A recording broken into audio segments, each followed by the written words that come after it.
And honestly, this is something that they've been campaigning for heavily, both sides for and against.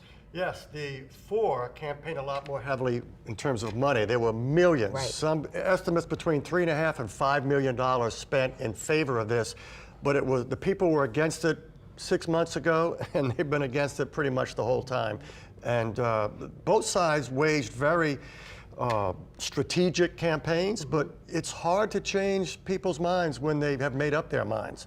And they know what the issue was, and it didn't budge. Yeah, you had some pretty high-profile people that were involved on both sides of these campaigns. Drew Brees, Yes. right? Yeah, but at the end of the day, when you have the sheriff and the police chief and the other police chief and yet another constable and such talking about crime, that's why people who moved to St. Tammany in the last 20 years moved there. Right. So that was enough. So it failed in '96, fails in '21. Failed in 21. So All maybe right. 25 years from now, they'll try it again.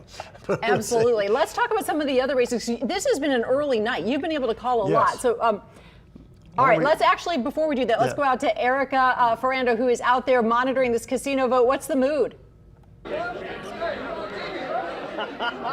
Well, as it certainly appears like St. Tammany Parish will not be getting a casino, there is a party here at the wine market. That is where we are having some of the people who were against the casino having a watch party, and they are celebrating as these results come in. Of course, this has been a very controversial issue, and St. Tammany Parish has appeared split, but it appears that those against the casino turned out more than those for it. Sheriff Randy Smith is here, as well as many members of the Concerned Citizens of St. Tammany group. Pastor John Raymond with New Horizon Church is here as well. I know you have been against this issue. Talk about why you think we're seeing the results that we are.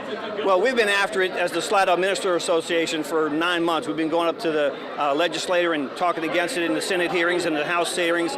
And when it passed at the parish level, we knew we had to do something to come together. And that's when we started Stand Up St. Tammany with Chuck Walker and Chris Jean and Doug Reeker, the owner of the wine market here. And a lot of other community leaders and businessmen have come out against it. And so really you have everybody from businessmen to pastors to attorneys coming out. We've got a lawsuit filed that looks like we won't have to go to court with it now after the win tonight.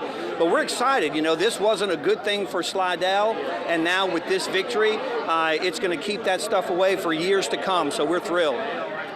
And talk about just the mood that we're experiencing here at the wine market. I know you were dancing just a minute ago. It seems like a party is going on. Yeah, well, we're thrilled. It's been a long, hard fight. You know, we've been in the trenches for many months and doing articles and putting out signs and doing interviews and knocking on doors and helping everybody understand the research behind this. Really, the good research is on our side. And a lot of the mailers that you could wallpaper your house with just had a lot of stuff in it that just didn't make sense. And so I think the St. Tammany Parish voter is smart, and you can tell that showed itself today in the election. Pastor Raymond, thank you so much.